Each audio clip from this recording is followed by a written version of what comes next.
बिस्मिल्लाहिर्रहमानिर्रहीम। अस्सलाम वालेकुम नाज़रीन। पाक 47 के साथ मैं हूँ आपकी मेज़बान सुमेरा सलीम और इस वक्त हमारे साथ उस्मा गुल साहिबा मौजूद हैं जो कि काफ़ी ख़वातीन के राइट्स और हर तरह से के हवाले से बोलती आई हैं, हमेशा अपनी आवाज़ जो है बुलंद की है।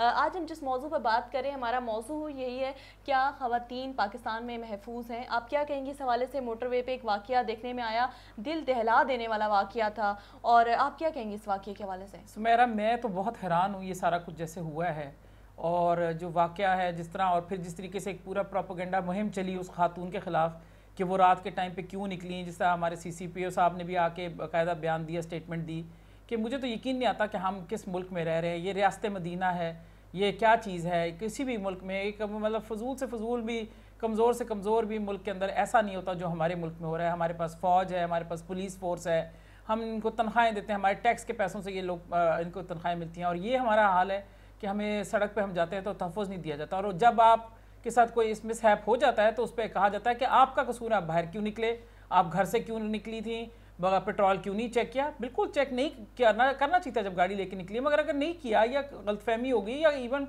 कहीं लीक हो जाता है फ्यूल, कभी कोई चीज़ ऐसा कोई मिसहैप हो जाता है, तो इसका मतलब उस औरत का कसूर है। अगर यही बात है, अगर हम इसी तरह समझें कि इन खातून का कसूर है, तो फिर इसका मतलब है लियाकत अली ख़ान अपने घर से क्यों बाहर निकले थे, उनको गोली लग गई। मोहतरमा बेनज़ीर साहिबा जलसे पे क्यों गई, उनको गोली लग गई। यानी कि पुलिस तो फिर अपने तमाम कामों से, आप अपने घर के अंदर ताले कुंडी क्यों नहीं सही तरह लगा के सोते कि आपके घर में चोरी हो जाती है, डकैती हो जाती है, फिर तो कोई जुर्म रह ही नहीं जाएगा ना। अगर आप सड़क पे जा रहे हैं, आपका पर्स कोई छीन के भाग जाता है, या कोई आपके साथ, आपकी गाड़ी खड़ी है, आपने निकल के बाजार दुकान से कोई चीज़ पकड़ने जा रहे हैं, स्टार्ट गाड़ी को लेकर चला है, फिर तो ये जुर्म नहीं है ना, क्योंकि आपने क्यों छोड़ा, तो ये सब भी गलत है। हम देखते हैं कि पुलिस हमारे साथ कोऑपरेट नहीं करती। इस तरह के वाक़यात दिन ब दिन एक के बाद एक वाक़यात आते हैं। हम बिल पास करने की बात करते हैं कि सरेआम फांसी दें, सरेआम फांसी दें, लेकिन कब तक वो कानून आएगा वो अल्लाह ही बेहतर जाने। मरवा केस आया और इस तरह के डिफरेंट केसेस, मोटरवे में उल्टा खातून को ही जो है गुनहगार इल्ज़ाम ठहरा दी। तो आप क्या कहेंगे इस बारे में? मैं देखिए, सबसे पहली बात है कि हम इसको स्टेप बाय स्टेप लें। सबसे पहला एक सबसे जो इम्पोर्टेंट पहलू है कि आप कानून साजी कह रही हैं, फांसी देना, कानून साजी क्या है? ये तो ज़ैनब अलर्ट बिल, जिसको अगर आप देखें तो सिर्फ इस्लामाबाद के अंदर है, पूरे पाकिस्तान में तो वो बिल लागू ही नहीं है, तो फांसी तो किसी को दी ही नहीं जाएगी। और इस्लामाबाद में भी ऐसे वाक़यात में भी आपको पता है कि इतने सीनियर लेवल पे लोग होते हैं, हर चीज़ they brush it under the carpet, तो वो बात ख़त्म हो जाएगी। दूसरी बात है कि आप ये कहते हैं कि हम यहाँ मतलब क्या निज़ाम होना चाहिए, पुलिस क्यों कर रही है। मैं तो आपको सारी बात बताऊँ, मेरा अपना ज़ाती है मुशाहिदा तजर्बे के साथ मैं आपको बता रही हूँ कि ये जितने भी वाक़यात ऐसे हो रहे हैं, ये बच्चियाँ छोटी उठाई जा रही हैं, उनको उठाया कर उनका रेप किया जा रहा है, इन सब में पुलिस की आशीर्वाद शामिल है। इसलिए कि अगर ये ना हो तो ये लोग बच के निकल नहीं सकते। अगर पुलिस चाहे तो हमारी जिस तरह पुलिस है, अगर ये चाहे तो क्या नहीं मालूम कर सकती।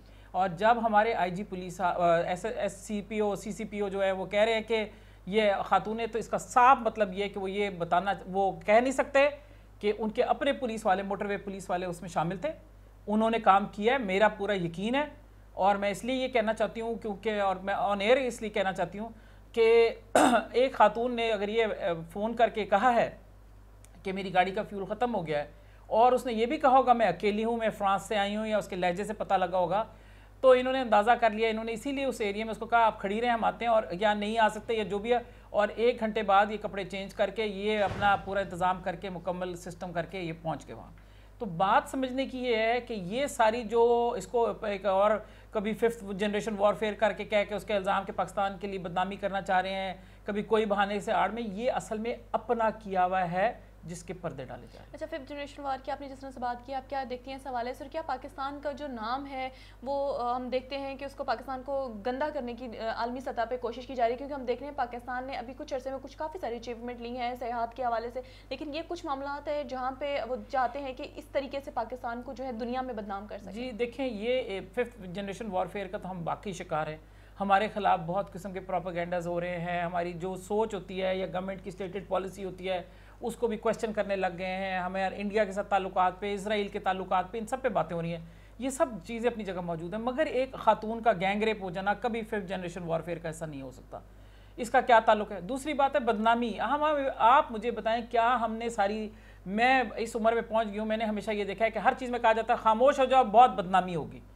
किसी ने सड़क पे चलते हुए लड़की को चुटकी काट ली तो उस लड़की को मना किया जाता है कि तुमने नहीं बोलना क्योंकि तुम्हारी बदनामी होगी। मैं कहती हूँ क्या बदनामी है, जब हैं हमें बताना चाहिए कि हमारे यहाँ के मर्द इतने बुरे हैं کہ ان کو حیا نہیں ہے کہ وہ باہر نکلتے ان کو عورتوں کی شرم نہیں ہے.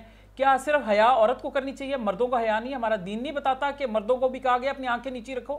مرد کیوں نہیں شرم کرتے؟ وہ بھی نہیں شرم کرتے. تو ایک عورت کو بلیم کر دینا اور کہہ دینا کہ وہ باہر نکلی ہے, یا وہ ایسے کپڑے پہن کے نکلی ہے, یا وہ ایسے لباس میں تھی, یا اس نے اتنا فیشن کیوں کیا ہوا تھا, اسے چادر کیوں نہیں اوڑی ہوئی تھی, یہ ساری باتیں اصل میں یہ کہنا ہمیں بتایا جاتا ہے کہ اس کا مطلب عورتیں گلٹی ہیں. مگر میں یہ سمجھتی ہوں بحیثیت عورت, اور میں دینی تعلیم بھی میری مکمل الحمدللہ کہ میں جانتی ہوں کہ اس کے باوجود ہمارا دین یہ کہتا ہے کہ اگر نبی صلی اللہ علیہ وسلم نے بھی کہا کہ یمن میں 2 جگہوں کا نام لیا کہ اگر وہاں سے بھی عورت کوئی اونٹ پہ سوار ہو کے حج بیت اللہ کا قصد کر کے نکلے تو اس کو خوف نہیں ہونا چاہیے اپنی عزت کا اور کسی معاملے کا. تو یہ ہمارا کیسا ملک ہے کہ جس میں ہمیں بجائے یہ کہا جاتا ہے کہ ایک عورت رات کو اپنے بچوں کے ساتھ نکلی ہے تو اس کے لیے کہا کہ اس کے گھر کے مرد کہاں تھے, کون تھا؟ بھئی نہیں تھا. فرض کریں لڑ کے کوئی عورت نکلتی ہے اپنے خاوند سے, یا یہ تو چلے فرانس سے آئی تھی, ہو سکتا ہے اپنا میاں اس کا کوئی کام کر رہا ہو نہ کر رہا ہو, جو بھی وجہ تھی, کسی بھی وجہ سے نکلی, اس کی بے وقوفی تھی کہ اس نے فیول نہیں دیکھا پورا, مگر کیا اس کی سزا یہ ہونی چاہیے تھی؟ اور کیا آپ اس کو جسٹیفائی کر سکتے ہیں؟ اس لیے کہ میں آپ کو بتاتی ہوں کہ ہم بدنامی کے آڑ میں ہمارے کئی ہمارے ڈیکیڈز ہو گئے ہمیں دبایا جاتا ہے اس بات پہ کہ تم چپ کر جاؤ, عورت کو خاموش رہنا چاہیے. اب وہ نہیں کہ عورتیں خاموش پڑھی لکھی تو اب 5th جنریشن وارفیئر کا نام لے لیا. بالکل نہیں, بہت صحیح کیا جا رہا ہے, اس کو بالکل آخر تک تو مقام تک پہنچانا چاہیے, اس کا لاجیکل کنکلوژن ہونا چاہیے. اس لیے کہ میں اس عمر میں بھی کہتی ہوں کہ مجھے تحفظ کا ایسا ضرورت ہے, تو یہ ینگ بچیاں یا جوان عورتیں جب نکلتی ہیں ان کو بھی تحفظ کا ضرورت ہے. ہم گھر سے باہر نکل رہے ہیں اس لیے تو نہیں کہ ہمارے ساتھ اس طرح کی زیادتیاں ہوں, ہم تو اپنے کاموں کے لیے نکل رہے ہیں, کسی کا کوئی کام ہے, کسی کا کوئی کام ہے, اور یہ بھی چھوڑ دیں, یہ سمجھے کہ بہت تیار ہو کہ ایک فیشنیبل لڑکی جا رہی ہے تب بھی کسی کو حق نہیں کہ اس کو کچھ کہے, یہ غلط ہے. ہمارے تو بہت زیادہ کرٹیسائز کیا جاتا ہے. اس طرح آپ نے بات کہی کہ ہمیشہ خواتین کو یہ کہا جاتا ہے تم چپ کر لو, اپنے گھر کی بدنامی ہوگی, اور موسٹلی خواتین چپ ہو جاتی ہیں اس پہ. اس طرح کے کیسز بہت کم ہائی لائٹ ہوتے ہیں. کل پرسوں ایک سائیکلسٹ کے ساتھ جو ایشو پیش آیا اسے ہراس کیا گیا. آپ کیا کہتی ہیں کہ عورت کو باؤنڈ کر دیا گیا ہے کہ اس کی باؤنڈری ہے, اس ٹائم اس نے گھر سے نکلنا ہے, ایسا اس نے لباس پہننا ہے, اور مرد سارے آزاد ہیں. مطلب جو خواتین کی آزادی کے بارے میں باتیں کی جاتی تھی وہ سب بیکار ہیں, بس خواتین گھر میں بیٹھ جائیں. نہیں, میں سمجھتی ہوں کہ دیکھیں میں مسلمان ہوں الحمدللہ, اور ایک اسلامی ملک میں رہ رہی ہوں, اور میں سمجھتی ہوں کہ ایک اسلامی ملک کی حیثیت سے اسلام سب سے زیادہ عورت کو آزادی دیتا ہے. اور اس میں آزادی میں ہمارے نبی صلی اللہ علیہ وسلم کے حضرت خدیجہ رضی اللہ تعالیٰ عنہ وہ بزنس کرتی تھیں, وہ جب وہ حضور صلی اللہ علیہ وسلم غار میں اپنا میڈیٹیشن کرتے تھے تب وہ جایا کرتی تھی ان کے لیے کھانا لے کے. تو اس لیے یہ نہیں میں مان سکتی یہ بات, ہمارے دین میں اور ہمارے مسلمان کے لیے تو یہ سب چیزیں نہیں ہیں. یہ ہندوانہ طریقہ ہے جہاں عورت کو عورت ہونا ہی قابل شرم سمجھا جاتا تھا.